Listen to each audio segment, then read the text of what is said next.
Bom dia, boa tarde, boa noite, a depender da hora que os senhores estejam assistindo ao nosso vídeo. Bom, vamos lá. Sou o professor Hudson Freitas, professor de Direito no curso de Direito da Anhanguera, aqui em Venda Nova, em Belo Horizonte.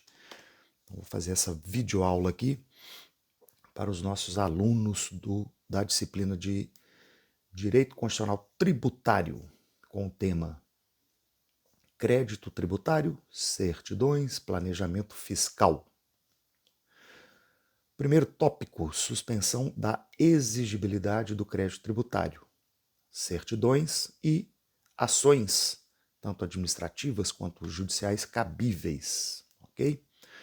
Um texto, com o roteiro da aula já foi enviado para os nossos alunos, então nós vamos bater esse texto aqui com as devidas explicações. Então vamos lá.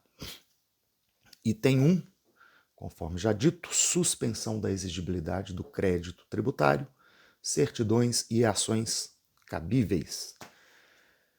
Suspensão da exigibilidade do crédito tributário. Então vamos lá. O crédito tributário, quando já estiver constituído, por meio do seu devido lançamento, feito pelo fisco, então basicamente você tem aí o fato gerador, a identificação do sujeito passivo da relação tributária, o devedor do tributo, qual é o contribuinte, a definição da obrigação tributária, qual é o tributo, a alíquota, etc. e tal, a configuração do crédito tributário, definindo o seu valor, e aí com o chamado lançamento, que é a oficialização jurídica, da existência da dívida, do crédito e da obrigação de pagar o valor do tributo, o tributo se torna exigível. E aí é bom a gente lembrar, que esse dever, essa obrigação, ela é uma dupla face. O contribuinte, assim que haja a definição e o devido lançamento do crédito tributário, crédito para o fisco,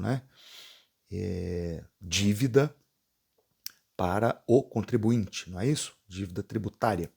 Então, o contribuinte é obrigado a realizar o pagamento, a tempo e modo, e o fisco, ele tem o poder / dever de cobrar e receber o valor do tributo, tá?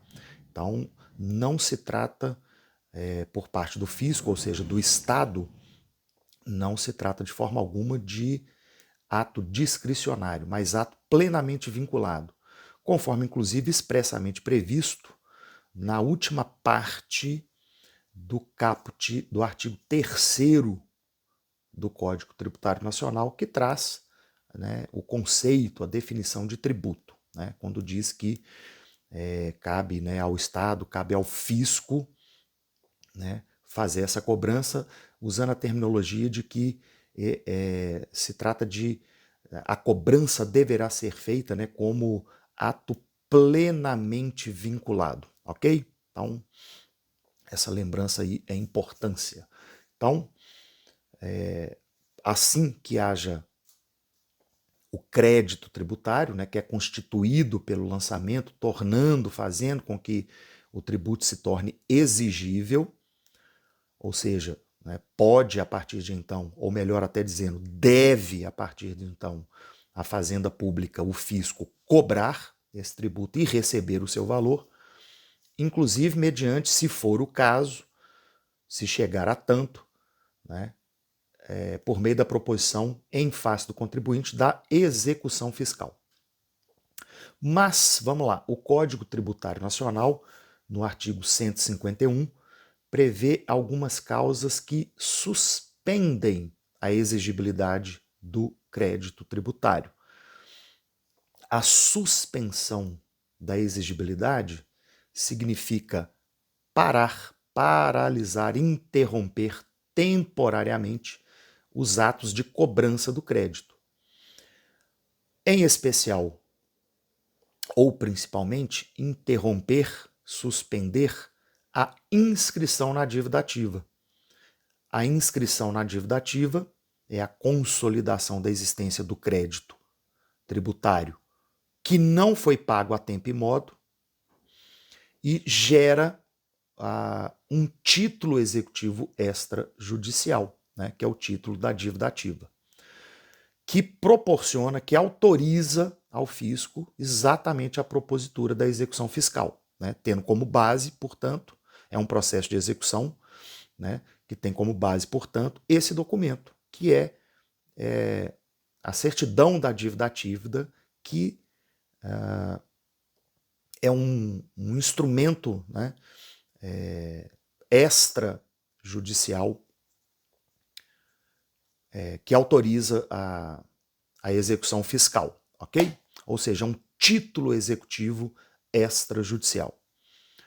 Mas essa suspensão da exigibilidade, né, que paralisa, que interrompe temporariamente a cobrança do crédito, inclusive a inscrição na dívida ativa, e, portanto, interrompe, né, paralisa a eventual propositura da execução fiscal, mantém a existência do crédito e da obrigação tributária. Há apenas uma suspensão. A existência da obrigação tributária e do crédito tributário permanece, né? O prazo prescricional para de correr, né? Ou não inicia, enquanto a exigibilidade estiver suspensa. As modalidades de suspensão do crédito tributário estão previstas no artigo 151 do CTN, do Código Tributário Nacional. Vamos passar por elas aqui. A primeira, inciso 1 do 151 do CTN, a moratória. Moratória é a dilação do prazo do pagamento. Obviamente, como se trata de uma relação entre o Estado, né, a administração pública, na sua parte específica, ela é chamada, né, de fisco, né, e o contribuinte, que é o administrado, que é o cidadão, né, que é a pessoa física ou jurídica, né, que deve recolher o tributo, pagar o tributo, há de estar prevista a moratória em lei, né? Aliás, tudo aqui, né? É aquela questão importante da distinção sensível, né, entre o princípio da legalidade em sentido amplo, né, prevista lá no artigo 5º da Constituição, inciso 2, né, se não me falha a memória, ninguém será obrigado a fazer ou deixar de fazer alguma coisa, né, ou a fazer algo, senão em virtude de lei, que no caso das relações entre particulares, né, nas relações comerciais particulares, nas relações civis entre particulares, é um conceito mais amplo, né, enfim, né, aquele resuminho conceitual seria mais ou menos assim: se não houver uma lei exigindo uma forma, exigindo um determinado padrão, né, ou proibindo alguma forma ou prática, né, ou atitude, então o particular faz do jeito que ele achar melhor, tá certo? Já para o poder público, para a administração pública, e aqui no caso da questão tributária para o fisco, o princípio da legalidade se dá em sentido estrito, ou seja, o Estado só pode fazer ou deixar de fazer qualquer coisa se tiver lei expressamente autorizando, né? Ok? Então aqui, para todas essas questões que a gente está trazendo aqui, e nessa primeira modalidade de suspensão do crédito tributário à moratória, tem que ser a moratória concedida por lei. Não pode ser de forma discricionária ou por intenção, né, do agente fiscal ou coisa que o seja, tá certo? Segunda hipótese, o depósito do montante integral do crédito tributário ou para o contribuinte da dívida, né, do tributo devido, do valor do tributo devido. Ocorre por meio de uma medida, ou melhor dizendo, o depósito é uma medida que garante o juízo e permite ao contribuinte discutir o débito judicialmente ou até mesmo em seara de processo administrativo, administrativamente, sem correr o risco da cobrança.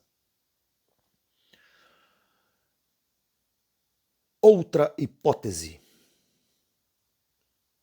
as reclamações e os recursos, ou os recursos, lá no processo tributário administrativo. Então, a discussão no âmbito administrativo ainda. Lembrando que, tendo ou não tendo uma discussão em nível administrativo, o contribuinte sempre terá, pela sindicabilidade, né, como princípio constitucional, ou seja, o direito à ação, direito ao acesso ao Poder Judiciário, o contribuinte sempre terá a possibilidade de discutir a questão tributária em ação judicial cabível perante o Poder Judiciário, tá certo?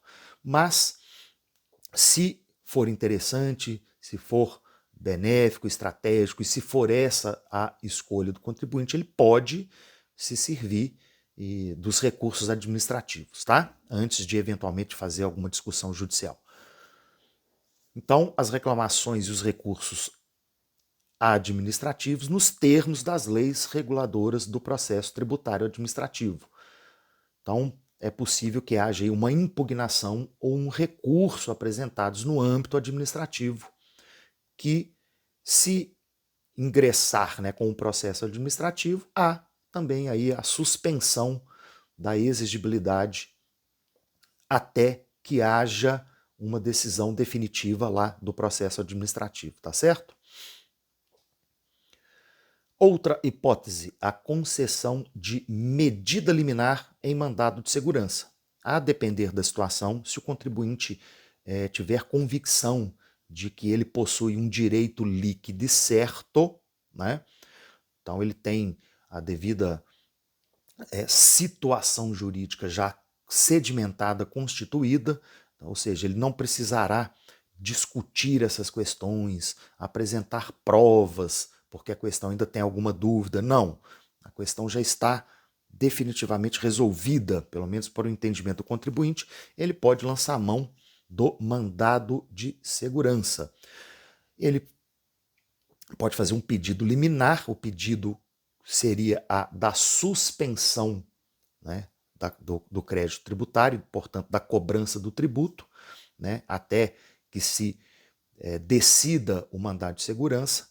E se o juiz, se o Poder Judiciário entender que está aí, pelo menos né, uma robusta convicção e indicação de que realmente se trata de uma questão envolvendo direito líquido e certo, ele pode conceder essa liminar da suspensão do crédito tributário, ok? Então, concessão de medida liminar em mandado de segurança. Outra hipótese,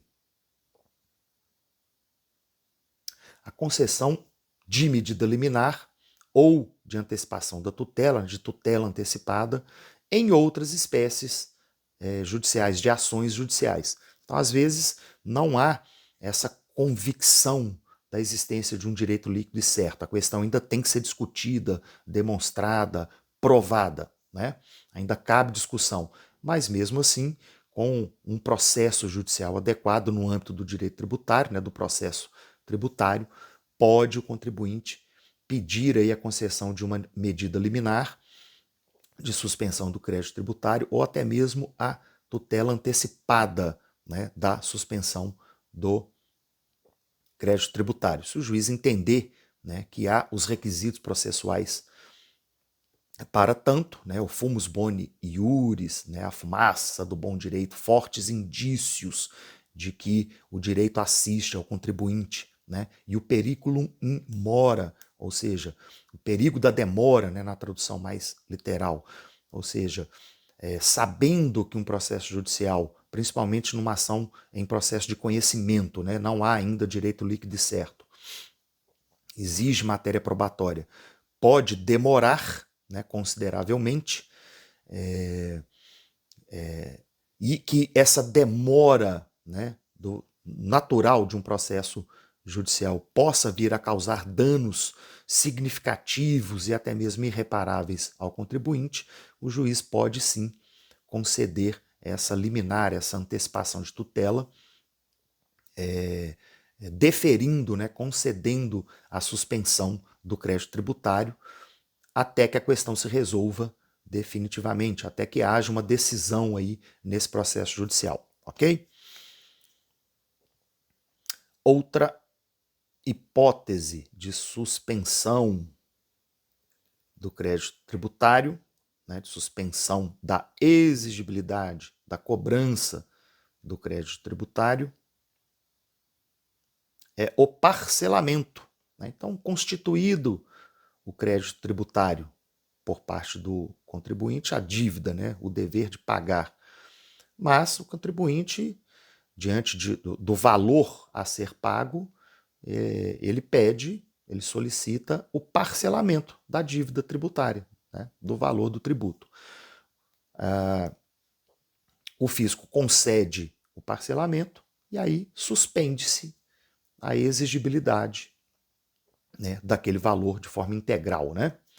Então, uma das causas mais comuns, mais corriqueiras, é o parcelamento do crédito, que interrompe a prescrição e suspende a exigibilidade enquanto o acordo estiver sendo cumprido, ou seja, enquanto o parcelamento estiver sendo devidamente cumprido pelo contribuinte, né? Enquanto o pagamento a tempo e modo, né, até o seu vencimento de cada parcela esteja sendo feito, ok? A jurisprudência do Superior Tribunal de Justiça nesse tipo de situação é pacífica, no sentido de que a exclusão do devedor do parcelamento, ou seja, o contribuinte atrasa o pagamento de uma, duas, três parcelas, e aí o fisco interrompe o acordo, né, por descumprimento por parte do contribuinte, e exclui o devedor, o contribuinte, da concessão daquele parcelamento.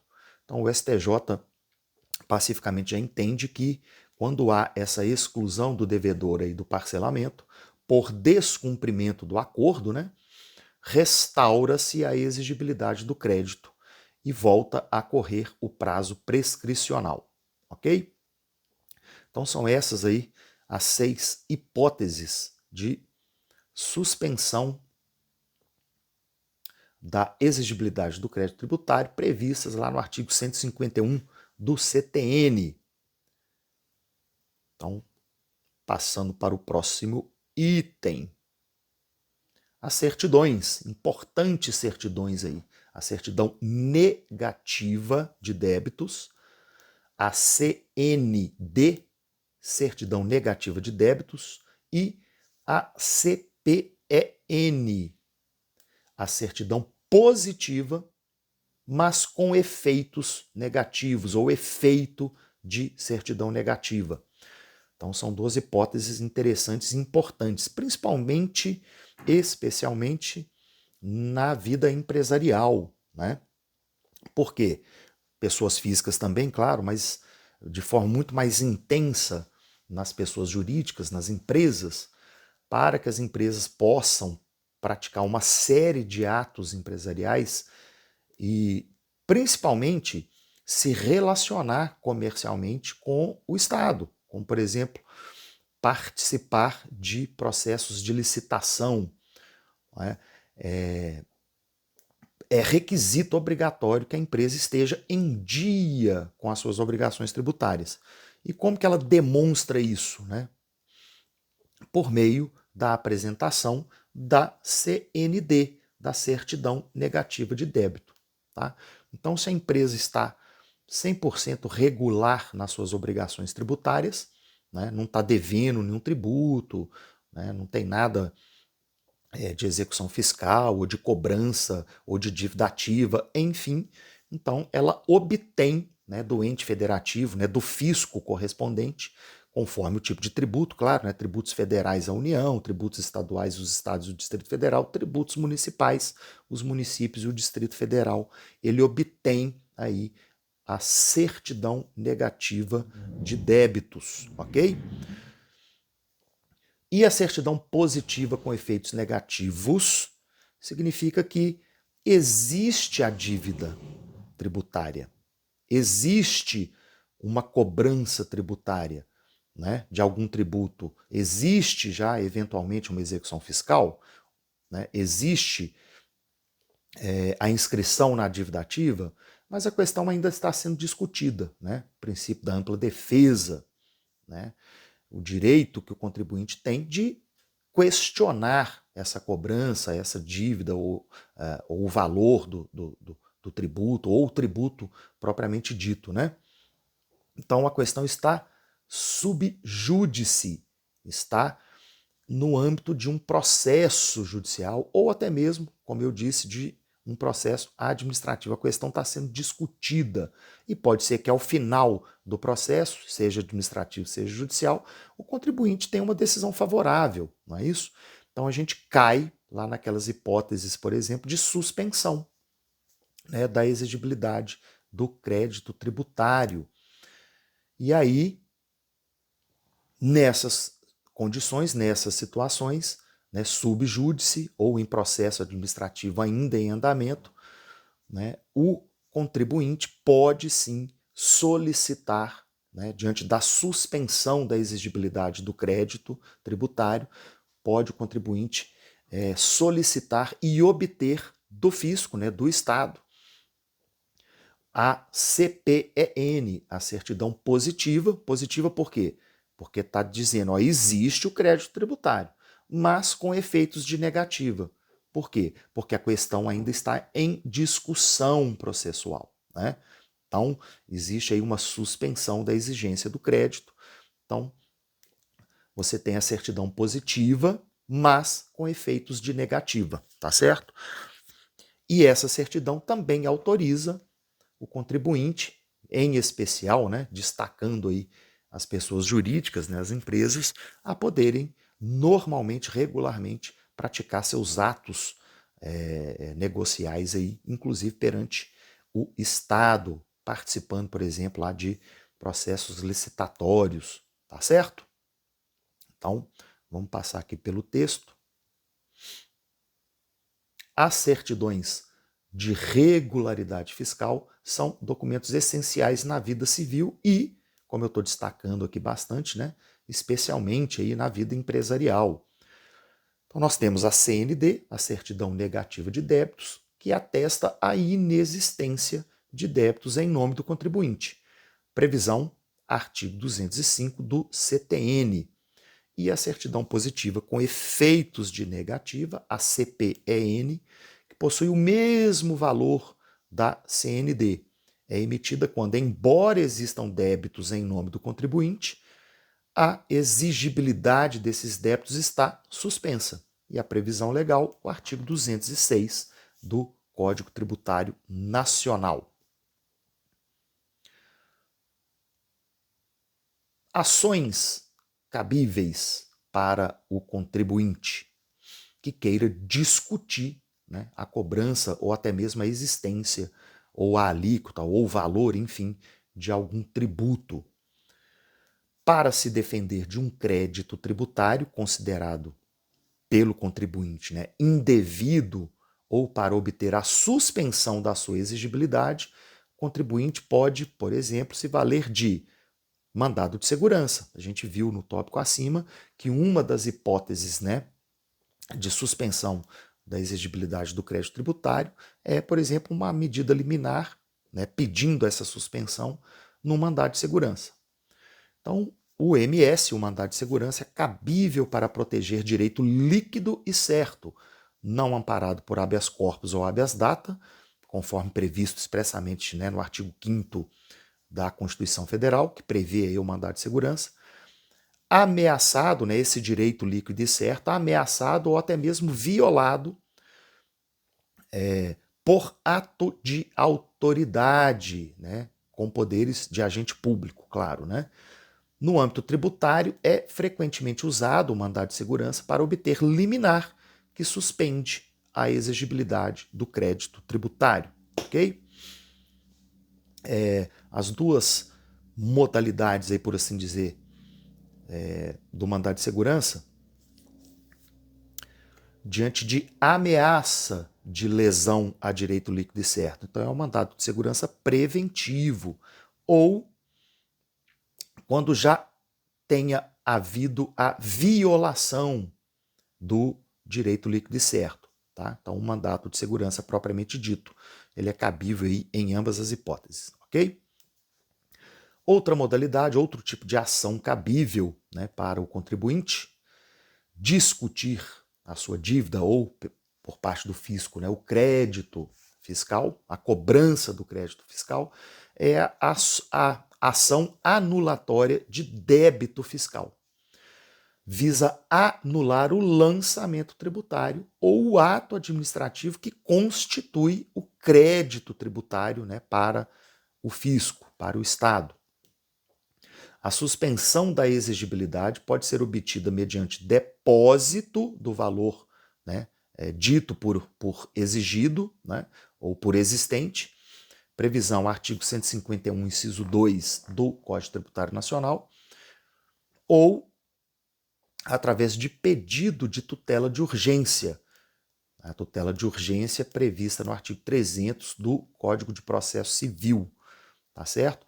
Então, manejando uma ação anulatória de débito fiscal, vamos supor que o contribuinte não tenha recursos para depositar o valor integral, né, do crédito tributário que vai ser discutido aí, cujo pedido será que seja anulado esse débito, né? Débito para o contribuinte, crédito para o fisco, né? Estamos falando aí da mesma coisa.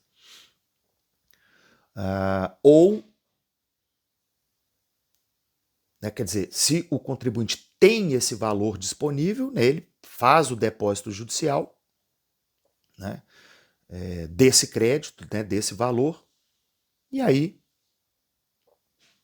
suspende a exigibilidade, e aí o processo corre. Se ao final o contribuinte lograr êxito em demonstrar, né, que esse débito fiscal é indevido, né, que esse tributo cobrado aí é indevido, ele consegue, se o seu pedido for deferido, a anulação, né, desse débito fiscal, ok? Agora, vamos supor que o contribuinte não tem esse montante, não tem como dispor, não tem como fazer esse depósito. Aí ele pode tentar, né, com a previsão do artigo 300 do CPC, o pedido de uma tutela de urgência. Tá? Então ele vai ter que demonstrar que, se isso não for deferido, vai lhe causar prejuízos irreparáveis, que ele não tem condição naquele momento de depositar o valor do suposto débito tributário, que ele está discutindo exatamente a legalidade ou até mesmo a constitucionalidade desse débito, né, do valor desse tributo, que é por isso que ele está pedindo aí que isso seja anulado ao final. Tá? Se ele conseguir demonstrar essa situação excepcional, né, é bem provável que o juiz conceda, né, essa tutela de urgência, ok? Então, a outra modalidade aí é a ação anulatória do débito fiscal. Outra modalidade, a ação declaratória de inexistência da relação jurídica tributária, né? Então, diferente da ação anulatória, né, que visa atacar a própria legalidade e ou constitucionalidade da própria cobrança, da própria existência do tributo, né, do débito fiscal, a ação declaratória visa, né, obter do Poder Judiciário a declaração de uma situação jurídica. Né? Qual? A inexistência da relação jurídica tributária. Às vezes o tributo existe, o fato gerador existiu, o débito fiscal foi consolidado, existe o débito fiscal, mas não é aquela pessoa que tem que pagar. Né? Então, a inexistência da relação jurídica tributária. Né?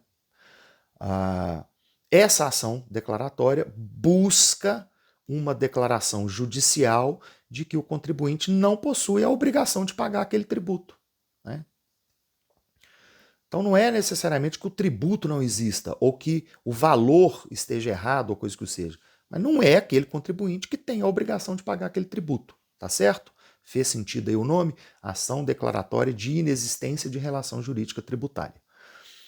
essa ação pode ser cumulada também com pedido de tutela provisória para suspender a exigibilidade. É o mais comum, né, e o mais seguro que o contribuinte faça quando maneja esse tipo de processo, assim como na ação anulatória, aqui também na ação declaratória, que peça essa antecipação, né?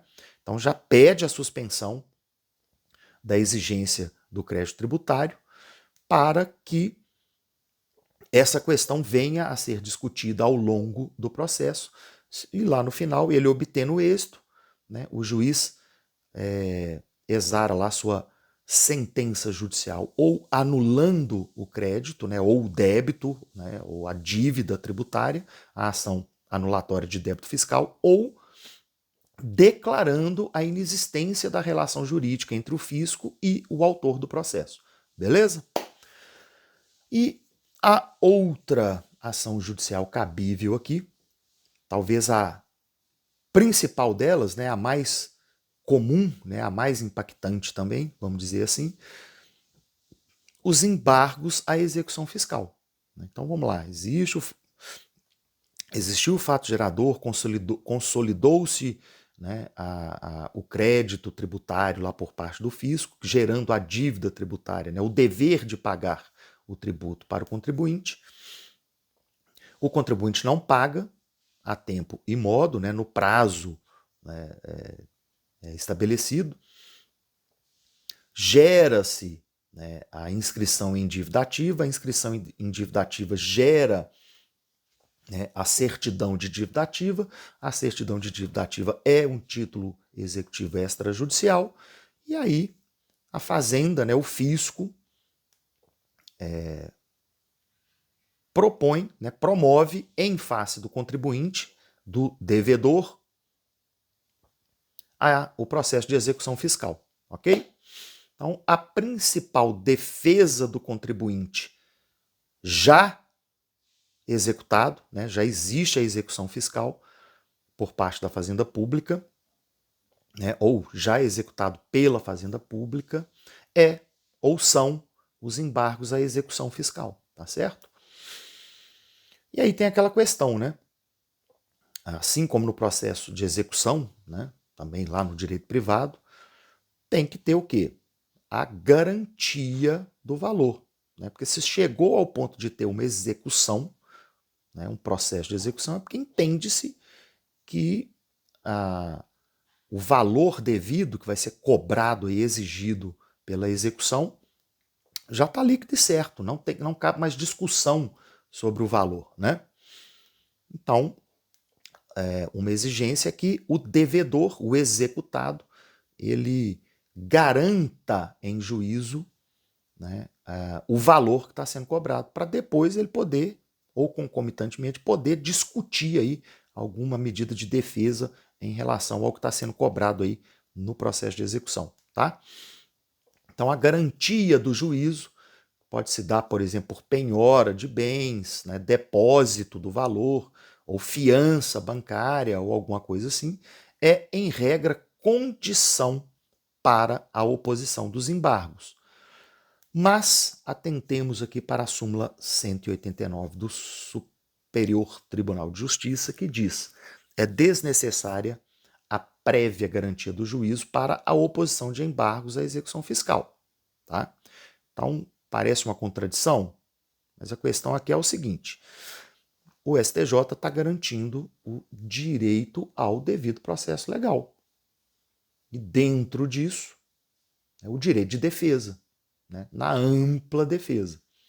Mas isso não impede que o fisco, né, a parte autora, o exequente, que o fisco consiga aí, né, até mesmo judicialmente, uma investigação sobre o patrimônio do contribuinte devedor executado. Então encontra lá na propriedade, né, do executado algum imóvel ou automóvel ou aplicações bancárias, né, ou dinheiro ou coisa que o seja, e aí, né, se o executado não apresentou, né, bens à penhora ou não fez o depósito do valor em garantia ou coisa que o seja, ele vai poder opor aí, segundo a súmula 189 do STJ, né, os seus embargos à execução, mas o fisco, se ele encontrar aí bens, né, ou valores, né, de propriedade aí do executado, ele pode pedir, né, a penhora desses bens, tá? Ok? Vamos lá. Dando sequência. Então, passamos para o outro tópico. As hipóteses de extinção e de exclusão do crédito tributário. Extinção. Vamos começar pela extinção do crédito tributário. Conceito. A extinção do crédito tributário é a causa definitiva do seu desaparecimento, fazendo cessar a relação obrigacional tributária. Previsão. Artigo 156 do Código Tributário Nacional. É importante explicar aqui que a lista trazida, né, de hipóteses de extinção do crédito tributário aqui nos incisos do artigo 56 do Código Tributário Nacional é um rol, é uma lista exemplificativa, é um rol exemplificativo, tá? O que significa dizer? Que não é uma lista fechada, que as hipóteses não são única e exclusivamente essas aqui. Outras leis tributárias podem, né, para um tributo ou outro especificamente, né, estabelecer outras modalidades de extinção do crédito tributário, tá certo? Então, é um rol exemplificativo, não é um rol taxativo. O que é rol taxativo? É quando a lei estabelece algumas hipóteses e são só aquelas. Não pode outra lei criar outras hipóteses que não sejam aquelas ali. Isso é o conceito de rol taxativo. Então aqui, nas modalidades de extinção, ou nas hipóteses de extinção de crédito tributário previsto no artigo 156, trata-se de um rol exemplificativo, ok? Mas vamos a eles, inciso por inciso. O primeiro aqui, o pagamento, né? Simples assim, o pagamento. É a forma natural e mais comum. Inclui o pagamento em dinheiro, né? Ou alguma outra forma de pagamento admitida em lei, né? A gente lembra lá, de novo, do conceito de tributo, lá no artigo 3º, né, do CTN. Ok? Então, o pagamento. Foi feito o pagamento, extingue-se o crédito tributário. 2. A compensação. A compensação tributária que está prevista no artigo 170 do Código Tributário Nacional. A lei autoriza que se compense, né, que haja a compensação de créditos tributários com créditos líquidos e certos, vencidos ou que estejam a vencer, vincendos, do sujeito passivo contra a fazenda pública. Quer dizer, o contribuinte tem crédito a receber, ou crédito vencido, né, líquido e certo, ou vencendo a receber por parte do fisco, por parte do Estado. Né? O Estado deve ao contribuinte. Tem que ser líquido e certo. Tá? A súmula 460 do STJ afirma: é desnecessária a apresentação de defesa administrativa para a compensação de crédito tributário. Então você não precisa entrar, o contribuinte não precisaria necessariamente entrar com um processo administrativo específico, discutindo o valor, etc. Basta que ele mesmo, administrativamente, apresente a existência, né, desse crédito com relação à fazenda pública, né, dizendo, olha, contribuinte, eu tenho valores a receber aqui, crédito a receber, né, ou que já está vencido, né, que a fazenda me deve, ou a vencer. E aí pede o contribuinte, então, que seja feita a devida compensação desses valores com o tributo que ele, contribuinte, está devendo. Beleza? Outra hipótese é a transação. É um acordo, transação, transacionar, né? Fazer um acordo, acordar.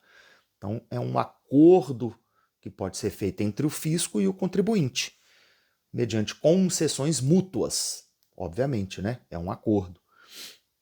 E com base sempre no interesse público, né? O princípio aí da indisponibilidade do interesse público ou também da chamada supremacia do interesse público sobre o interesse privado. A previsão está numa recente lei, a lei número 13.988 de 2020, intitulada exatamente a Lei da Transação Tributária. Então, desde que se garanta, que se demonstre, né, que haja aí o interesse público, pode o fisco e o contribuinte fazer algum tipo de acordo, de transação, tá certo? Então, lembrando aí do princípio, por exemplo, aí da impessoalidade, né, que tem a ver aí com a indisponibilidade do interesse público. Ou seja, o agente público ou o próprio fisco, né, ele não pode agir em causa própria, por interesses subjetivos, né, mas de forma sempre impessoal, ou seja, de forma a garantir não o seu interesse privado ou subjetivo, pessoal, mas sim a garantir o interesse público. E aí seria possível a transação. Outra hipótese é a remissão. Remissão é perdão. Então é o perdão da dívida tributária por parte da autoridade competente, lá do fisco, da fazenda, por meio de lei e sempre atendendo-se ao interesse público, resguardando-se o interesse público. Previsão, artigo 172 do Código Tributário Nacional. Então, mais uma vez aí, relembrando, né, do princípio da legalidade em sentido estrito. Então, existe já autorização geral no artigo 172 do Código Tributário Nacional, mas exige-se que a remissão específica de um tributo por parte da cobrança, né, do recebimento de um tributo, de um débito tributário por parte de um contribuinte ou um grupo de contribuintes, tem que ser feita desde que se atenda ao interesse público e por meio de autorização prevista expressamente em lei. Tem que se fazer uma lei para tanto, tá certo? A decadência, outra hipótese. A decadência é a extinção do direito que a Fazenda Pública teria de constituir e cobrar o crédito tributário pelo decurso do prazo decadencial. O prazo é, em regra, na maioria dos casos, a não ser que haja alguma lei muito específica, né? Mas, via de regra, o prazo é de 5 anos, conforme previsto no artigo 173 do Código Tributário Nacional. Então, a decadência seria, passado o prazo previsto da decadência, decai, né, extingue-se o próprio direito aí a ser eventualmente cobrado ou exigido, tá certo? E outra hipótese, a quinta hipótese, o inciso 5, a prescrição. A prescrição já é o quê? A extinção da pretensão ou do direito de cobrar o crédito tributário, tá? Já constituído, também a prescrição ocorre pelo decurso do prazo de 5 anos, artigo 174 do CTN. Então, efeito prático, o contribuinte se vê livre de ter que pagar o tributo, né, dito aí devido. Diferença jurídica, né? A decadência ela atinge o direito em si e a prescrição atinge não o direito em si, ou a dívida em si, né? Ou o dever jurídico de pagar a dívida em si, né? Mas a prescrição ela atinge a possibilidade do credor cobrar judicialmente aquele valor eventualmente devido, tá? Então, de novo, decadência, extinção do próprio direito. Direito de quem? Da fazenda pública, do Estado, né, de cobrar do contribuinte aquele tributo devido. A prescrição, a extinção da possibilidade ou do direito de cobrar aquele valor, cobrar aquela dívida. Entrar, por exemplo, com a execução fiscal, tá certo? Essa é a prescrição. basicamente para ambos os casos, né, a regra geral é o prazo de 5 anos. Prescrição, artigo 172 do Código Tributário. Perdão, prescrição, artigo 174 e decadência, artigo 173 do Código Tributário, ok? Outra hipótese, a conversão do depósito em renda. O que é isso? Quando o depósito do montante integral, né, do tributo devido e que está sendo cobrado pela Fazenda Pública, pelo fisco, foi feito, né, pelo contribuinte, por tributos devidos pelo contribuinte. Ou seja, ocorre quando o depósito do montante integral é revertido em favor da Fazenda após uma decisão definitiva a favor do fisco em desfavor do contribuinte. Então, o contribuinte está lá com seus embargos à execução, ou entrou com uma ação de anulação, né, ou um mandado de segurança, enfim, discutindo aí, né, o tributo ou o valor devido. Para garantir o juízo, ele faz o depósito do valor, né, do valor daquele tributo que está sendo discutido. Ao final do processo, o contribuinte tem o seu pedido negado, indeferido, a decisão desfavorável. E aí converte-se aquele depósito judicial, né, aquele valor depositado, em favor do fisco, ok? Outra hipótese, pagamento antecipado e homologado. É aplicável quando há o lançamento por homologação. Lembram daqueles tributos que são constituídos, né, por meio de homologação? Né? Exemplo, imposto de renda. Imposto de renda a gente declara, né, o contribuinte declara, olha, é isso que eu tenho, são esses os valores, o meu patrimônio está aqui, né, estou te apresentando o que eu entendo aqui, que eu devo aqui ou não, né, de imposto de renda. A Fazenda recebe a declaração, analisa e, se concordar, se achar que está tudo de acordo, homologa. Beleza? Então, quando há esse tipo de situação, né, e o contribuinte pagou aquele valor que ele entende que é o devido, né, o fisco aceitou o pagamento e homologou, então extinguiu-se, né, a dívida tributária ou o crédito tributário. Tranquilo? Então, pagamento antecipado e homologação, aplicável ao lançamento por homologação, os tributos que são declarados pelo contribuinte. A extinção, né,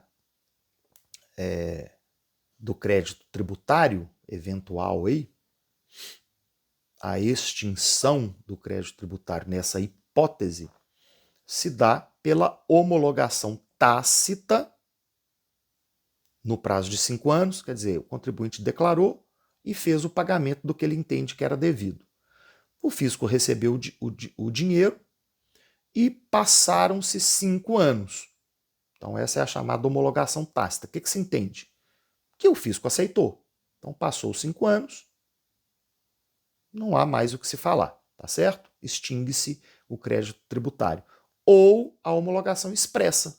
O fisco não só recebe, quanto declara que está tudo certo, que recebeu e que não tem mais a dívida, né? Ou se extinguiu aí o crédito tributário, tá certo?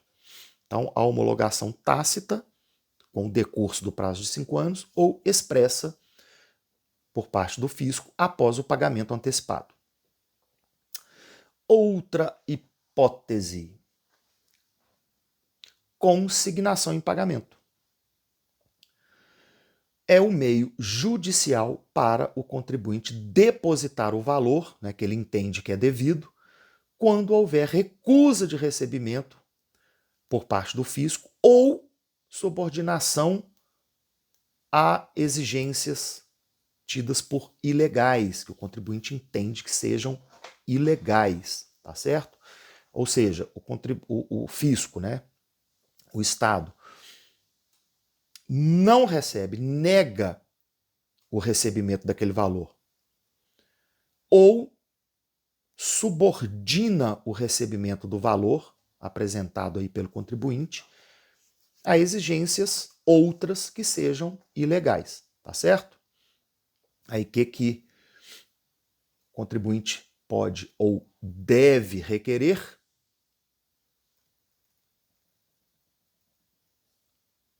Cadê? Aqui. Judicialmente, nesse caso, a consignação em pagamento, tá certo? Então, vai propor aí esse processo judicial de consignação em pagamento, demonstrando, né, que a Receita indevidamente recusa o recebimento ou indevidamente condiciona o recebimento daquele valor ao que o contribuinte cumpra obrigações outras que sejam ilícitas, como eventual multa ou juros ou coisa que o seja, tá certo? Ou pagamento de outros tributos que não sejam relacionados ou coisa do tipo, tá? Então a consignação em pagamento também, em sendo aceita, né, pelo juízo, extingue a cobrança, extingue o crédito tributário. Mais uma, faltam duas aí. Aliás, perdão, faltam três para a gente terminar aqui. Então, mais uma. A decisão administrativa irreformável, definitiva. É a decisão definitiva no processo administrativo, tributário ou fiscal, né? Desfavorável à fazenda pública, beleza? Então, o contribuinte entrou lá com uma discussão por meio de um processo administrativo, obteve êxito, então isso também extingue o crédito tributário. Na mesma linha, a decisão judicial transitada em julgado, né? Na mesma linha lá que o processo administrativo, aqui até mais ainda, né? O processo judicial. A sentença judicial transitada em julgado que declara a ilegalidade ou a inconstitucionalidade da cobrança ou a própria inexistência, né, do crédito tributário aí que a Fazenda esteja exigindo, ok? E por fim, a dação em pagamento em bens imóveis, trazida aí pela Lei Complementar 104 de 2001, que permite que a dívida seja quitada mediante a entrega por parte do contribuinte de bens imóveis, né? Desde que a lei autorize, desde que garanta-se o interesse público, tá certo? De novo, é o princípio da impessoalidade, da indisponibilidade do interesse público, ok? Nós já discutimos isso em aulas mais iniciais também, né? Lembrando que não se aceita no ordenamento jurídico brasileiro a dação em pagamento por meio de trabalho, quer dizer, o contribuinte chega para o fisco e fala assim, ó, vou trabalhar, né, o tempo necessário aí para que o que eu fosse receber a título de remuneração, né, chegue ao valor do meu débito tributário e a gente fica quites, né? Eu dou em pagamento o meu trabalho. Não é permitido, né? Porque violaria a questão da contratação mediante concurso público ou outras modalidades lícitas, né? De contratação temporária ou coisa que seja, né? Dos agentes públicos em geral. E também bens móveis, né? Por conta de uma situação específica com relação ao tratamento dado aos bens públicos, né, e a forma como o poder público, o Estado, a administração pública pode adquirir bens móveis, né, por meio de processos de licitação. Então, o entendimento é de que se no processo tributário, no âmbito do direito tributário, se aceitasse a dação em pagamento de bens móveis, estaria de alguma forma aí também sendo violado, né, o interesse público e o princípio da concorrência que é dada lá na maneira de aquisição de bens móveis por parte do poder público, que tem que ser feita por meio de processos de licitação, ok? Então a dação em pagamento é permitida, é possível, mas desde que seja por bens imóveis. Então estão aí as causas de extinção do crédito. Então agora as modalidades de exclusão do crédito tributário. A exclusão impede que o crédito tributário sequer exista, sequer aconteça, nasça. Ou seja, obsta impede o lançamento do crédito tributário. A previsão ou as previsões, as hipóteses estão no artigo 175 do Código Tributário Nacional, que neste caso, diferente dos casos, né, de extinção do crédito tributário vistos anteriormente, as hipóteses de exclusão do crédito tributário são taxativas, ou seja, a lista, o rol trazido de hipóteses aqui de exclusão no artigo 175 do CTN é taxativo, rol taxativo, ok? Sendo repetitivo aqui para a gente não esquecer. Então, quais são essas modalidades taxativamente trazidas aí no artigo 175 do CTN? A primeira, a isenção, né? Nós já falamos dessas hipóteses aí, né, ou dos conceitos, desses conceitos, ou parte deles, né, em aulas passadas. Agora vamos fechar esse ciclo aqui. Então vamos lá. A primeira, isenção, é a dispensa legal do pagamento do tributo. A obrigação principal não chega a nascer, ou seja, o fato gerador ocorre, mas a lei desobriga, desonera o contribuinte, ok? Então, havendo a incidência dessa hipótese da isenção, prevista no inciso 1 do artigo 175, a isenção é uma hipótese, é uma modalidade de exclusão do crédito tributário, tá certo? A isenção deve ser concedida por lei que especifique as condições e os seus requisitos. Artigo 150, parágrafo 6º da Constituição Federal. Obrigações acessórias. A exclusão não dispensa o cumprimento de eventuais obrigações acessórias. Artigo 175, parágrafo único do CTN. Mas a obrigação principal, o tributo em si, se torna extinta a sua cobrança, né? Extinção do crédito tributário, ou melhor dizendo, perdão, olha o ato falho aqui. Exclusão, extinção a gente viu anteriormente. Exclusão do crédito tributário por meio da isenção, ok? Anistia é outra hipótese de exclusão do crédito tributário. Inciso 2 do artigo 175 do CTN. A anistia é o perdão legal das penalidades pecuniárias, multas decorrentes de infrações à legislação tributária. A anistia abrange as infrações cometidas perante a lei que a concede, ou pela lei que a concede. Não se aplica a atos praticados com dolo, fraude ou simulação. Previsão da anistia, artigo 180 do CTN. Então, é o perdão das penalidades pecuniárias, das multas, juros ou o que seja, tá? Decorrente do não pagamento, ou seja, de infração à legislação tributária, tá certo?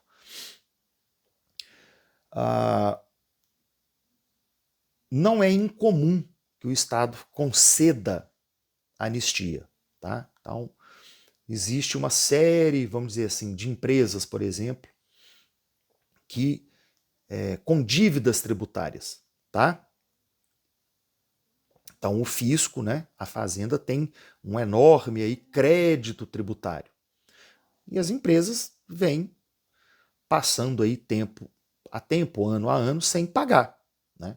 O que vai acontecendo? Vai acumulando ou vão acumulando penalidades, né? As multas incidentes aí pelo não pagamento a tempo e modo. Até que chega a um ponto que se torna praticamente impagável ou insustentável.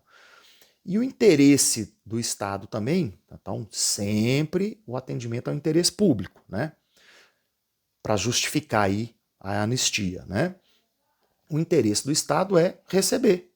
Ele tem um crédito fiscal poupudo a receber e ele precisa, né, receber esses valores e encher aí os cofres públicos. Então, para poder receber de forma mais rápida, né, porque a anistia, inclusive, se aceita pelo contribuinte, faz com que o contribuinte não discuta ou pare de discutir, né, judicialmente ou até mesmo administrativamente esses valores, tá certo? Então, o Estado, né, o fisco, a Fazenda, por meio da anistia, oferece, olha, a gente deixa de cobrar multas e juros aqui, penais, né, penalidades. E a gente volta a cobrar aqui apenas o valor original do tributo. Ok? Está sendo anistiado aí de pagar as penalidades. Topa? Na maioria dos casos, as empresas aceitam e entram nos programas de anistia, tá certo? E elas quitam suas dívidas tributárias, o Estado recebe o valor do tributo, isentando, né, os devedores aí das penalidades. Ok? Então tá aí a anistia. É o perdão legal das penalidades pecuniárias, as multas, né, decorrentes de infrações à legislação tributária, abrange as infrações cometidas antes da lei da anistia, né, antes da instituição da anistia, e não se aplica, não pode haver anistia se estivermos diante de não pagamento, né, de infrações à legislação tributária praticadas por dolo, fraude ou simulação. Ok? Para fechar essa parte, uma distinção importante aqui entre extinção e exclusão do crédito tributário. A extinção atua sobre o crédito já constituído ou que estar em vias de ser constituído, dando-o como encerrado. Já a exclusão atua antes do lançamento, impedindo a constituição do crédito tributário, tá certo? Então a extinção extingue o crédito tributário, já constituído ou estando sendo constituído. A exclusão exclui a própria constituição do crédito tributário, beleza? E passando para o outro tópico, muito importante também, o famoso planejamento tributário. O que é o planejamento tributário? Planejamento tributário é o conjunto de atos, estratégias, negócios e escolhas, desde que lícitas, né, juridicamente aceitas, praticados pelo contribuinte antes da ocorrência do fato gerador, da obrigação tributária, visando licitamente, né, por meios lícitos, uma economia fiscal, uma economia tributária. Então, é o planejamento tributário. Né? Não só pessoas físicas, mas principalmente, especialmente empresas, é importantíssimo, é vital que haja um planejamento tributário. Olha, a empresa quer praticar um ato jurídico, um negócio jurídico, que seja, né, da sua alçada, né, do seu empreendimento. Ele vai buscar, dentro das possibilidades legais, o caminho menos oneroso, o caminho que lhe permita pagar menos tributo, ok? Então, é a escolha da rota menos onerosa dentro da legalidade para a realização de um negócio, tá? O nome jurídico para o planejamento tributário lícito é elisão fiscal. Então, a elisão fiscal é o planejamento tributário lícito, ok? O planejamento, né, tributário ilícito, ele vai ocorrer sob duas outras formas. A mais evidente delas, a evasão fiscal. Então, a evasão é uma prática ilícita. Ocorre após o fato gerador, caracteriza-se por dolo, fraude, simulação e tem por objetivo o não pagamento do tributo devido à omissão de receita, por exemplo. Tá? É aquela venda, né, do serviço ou do produto sem a emissão da nota fiscal, né? Então, o vendedor aí, o fornecedor, chega lá para o seu consumidor e fala assim, olha, eu te vendo esse produto, eu te presto esse serviço por X dinheiros sem nota fiscal. Com nota fiscal, aí é X mais um tanto. Qual que você quer? Aí o consumidor escolhe assim, bom, eu vou pagar menos, né? Então é mais vantajoso para mim. Então eu quero X, não precisa emitir nota fiscal. Me dá só um recibinho aí e tá tudo certo, tá certo? Então esse tipo de prática, né, não emitir a nota fiscal, né, para não configurar, né, não apresentar expressamente aí o fato gerador, mas o fato gerador aconteceu na prática, né? É um fato. Houve a transação, né? Houve a venda e a prestação de serviço, houve a venda do produto, né? Enfim. Mas, né, esconde-se a questão fiscal aí, não se registrando oficialmente, né, esse fato empresarial e negocial, né, essa venda, tá certo? Então isso é a evasão fiscal. Tá? É aquele crédito, aquela renda que o contribuinte ele tenta esconder e não declara no seu imposto de renda, esse tipo de coisa, tá certo? É a evasão fiscal que é tida como prática ilícita. Mas existe uma outra forma, que é um pouco, por assim dizer, vamos dizer assim, mais sofisticada, né? Por quê? Porque é uma simulação, é um simulacro, é uma situação em que o contribuinte ele simula um ato jurídico com aparência de legalidade para pagar menos tributo ou até menos não pagar o tributo, né? É fazer lá um aluguel, mas fingir que é comodato, fazer lá uma venda, né, uma operação de compra e venda, mas fingir, simular que é uma doação, né, ou coisa que o valha, tá? Simular uma situação de usufruto ou coisa que o seja. Então, é uma fraude, né? A lei permite a doação? Permite. A lei permite o comodato? Permite. A lei permite o usufruto? Permite. Né? Mas, na verdade, o fato que está sendo praticado pelo contribuinte não é o usufruto, não é a doação, enfim, né? Não é o comodato, é outra coisa.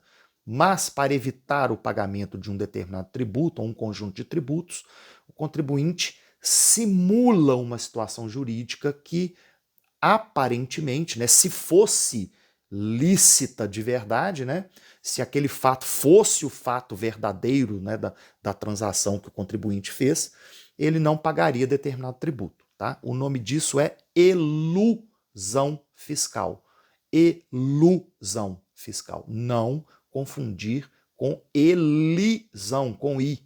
Elisão é o planejamento tributário lícito, amparado pela lei, não tem nada de errado. A elusão fiscal, com U, é a fraude, é o abuso da forma de direito, é a simulação de um ato jurídico, tá?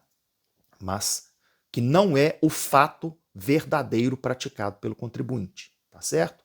Então, a elusão fiscal refere-se a atos ou negócios jurídicos que, embora formalmente lícitos e realizados em conformidade com a letra de uma determinada lei, mas são praticados com a única finalidade de simular uma situação menos onerosa, desvirtuando o propósito econômico da norma ou o fato verdadeiro, né, praticado pelo contribuinte. É o chamado planejamento abusivo ou abuso de forma, tá certo?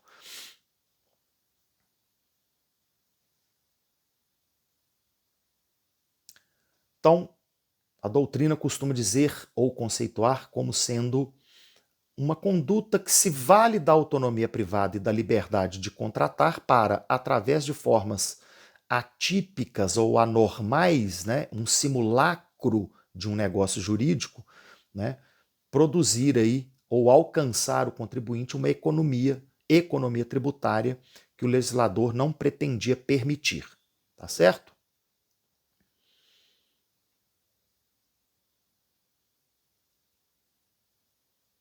Ok. E por fim,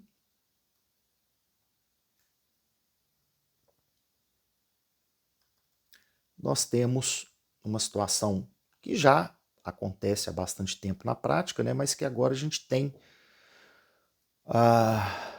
Deixa eu achar aqui por. Peraí. Uma legislação bastante recente, tá? Que trata da questão de busca por parte do contribuinte de outros países, de outros ordenamentos jurídicos fora do Brasil, né, que têm normas tributárias e valores tributários, né, bem mais em conta para poder fugir da carga tributária da legislação brasileira, né? Ou seja, qualquer intenção sempre é tentar pagar menos tributo, não é isso? Pejorativamente aí chamada aí de fuga de capital, né, ou coisa que o valha, né? Mas desde que seja feito de forma lícita, não tem problema nenhum. Então pode-se até dizer que é sim uma forma de elisão fiscal, desde que dentro da lei. NGA é a sigla, a norma geral anti-elisiva, ou seja, o Estado sempre vai buscar aqui legislar, regulamentar a questão tributária para evitar ou diminuir as possibilidades de elisão fiscal e, especialmente, evasão e elusão fiscal, visando o quê? O que o Estado quer? Arrecadar mais, não é isso? Ou manter a arrecadação. Então, nós temos aqui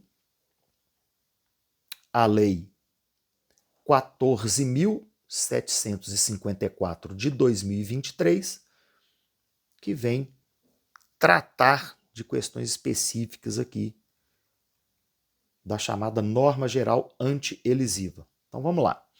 Previsão legal antes da lei, né, que a lei veio regulamentar. Artigo 116, parágrafo único do CTN, que foi, por sua vez, incluído pela Lei Complementar número 104 de 2001. Qual o objetivo? Permitir que a autoridade administrativa desconsidere atos ou negócios jurídicos praticados com a finalidade de dissimular a ocorrência do fato gerador ou a natureza dos elementos constitutivos da obrigação tributária. A norma geral anti-elisiva, a NGA, embora existente, ainda não foi regulamentada por decreto, né, do Poder Executivo, o que dificulta a sua aplicação, né? O que é essa história da regulamentação por decreto? Vamos lá, um pequeno parênteses bem rápido aqui. A Constituição, no artigo 84, traz as competências privativas do presidente da República. Claro que você tem um paralelismo das formas aí, né, em outras situações, para o chefe do Poder Executivo do Estado, do Distrito Federal, do município, mas vamos ficar aqui no plano federal. E aí, se não me falha a memória, o inciso 4 do artigo 84 da Constituição, atribui ao presidente da República, ao chefe do Poder Executivo, a competência de regulamentar, por meio de decreto, é o chamado decreto regulamentar, regulamentar uma lei existente. Para quê? Para que serve esse decreto regulamentar? Regulamentar a lei para lhe conferir na prática fiel cumprimento e execução, para que a lei possa produzir corretamente seus efeitos, tá? Então você tem a lei que determina uma série de exigências ou obrigações que o poder público tem que fazer, mas não diz exatamente nos detalhezinhos o como fazer. E aí o chefe do Poder Executivo, né, cria um decreto regulamentando essa lei para que a administração pública possa colocar em prática e cumprir os comandos daquela lei, ok? Então, é o decreto regulamentar. Então, a gente já tem aqui, né, a previsão geral da NGA, né, da norma geral anti-elisiva, no artigo 116 do Código Tributário Nacional, incluído pela Lei Complementar número 104 de 2001, e nós temos a lei 14.754 de 2023, que é a nova lei de tributação dos chamados offshores e trusts, que nós vamos falar aqui já já, mas que ainda não receberam o decreto regulamentador, tá certo? Então vamos lá. O debate gira em torno da chamada teoria do propósito negocial, importada no direito brasileiro aí pelo direito anglo-saxão, né, inglês, americano. Essa teoria defende que se um ato ou negócio jurídico não tiver um propósito negocial legítimo, seja do ponto de vista econômico, comercial, organizacional, e sua única finalidade for a redução da carga tributária, em tese ele poderá ser desconsiderado pelo fisco, né? Ou seja, é uma tentativa mesmo de frear ou até mesmo eliminar, por que não dizer assim criticamente, as possibilidades de elisão fiscal, né? Porque qual que é o objetivo da elisão fiscal? É por meio de, por formas, né, lícitas, pagar menos tributo. Esse é o objetivo da elisão fiscal, né? Então a lei anti-elisão fiscal, ela quer o quê? Que a empresa não procure essas formas de pagar menos tributo, não é isso? Como sendo o seu objetivo principal, né, dessa prática.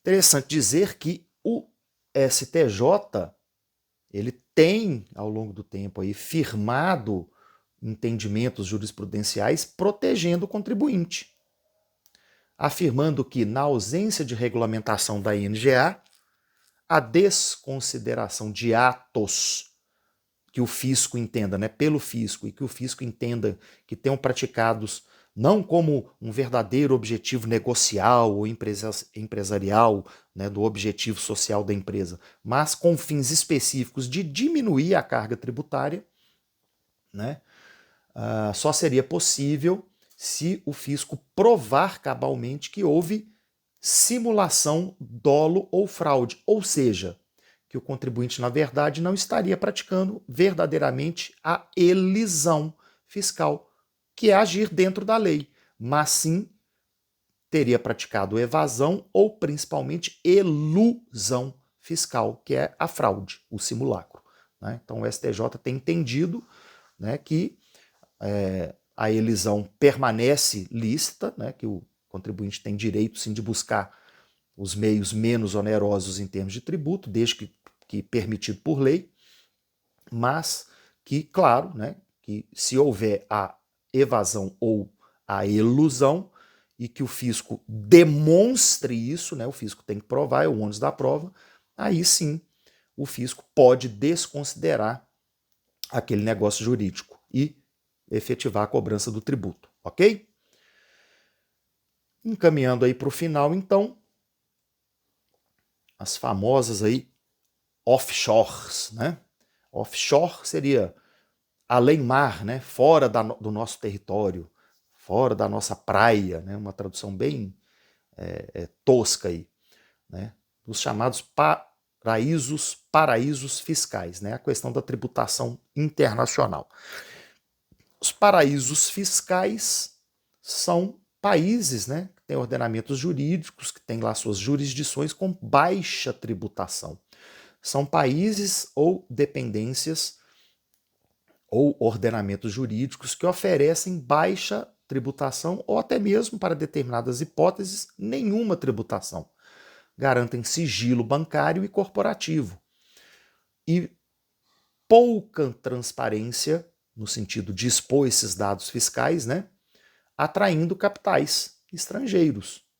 A Receita Federal do Brasil publica listas desses países com essas suas jurisdições, tá? E os offshores, que são empresas, fundos ou outras estruturas jurídicas constituídas em jurisdições de baixa tributação, né? Então você faz um negócio jurídico aí intitulado como offshore, que vai ser sediado lá em um desses países aí de jurisdição chamadas aí de paraíso fiscal. São instrumentos frequentemente utilizados no planejamento tributário internacional para gestão patrimonial, proteção de ativos e, licitamente, então está dentro do conceito geral aí de elisão fiscal, né, para o diferimento ou redução da carga tributária, tá certo?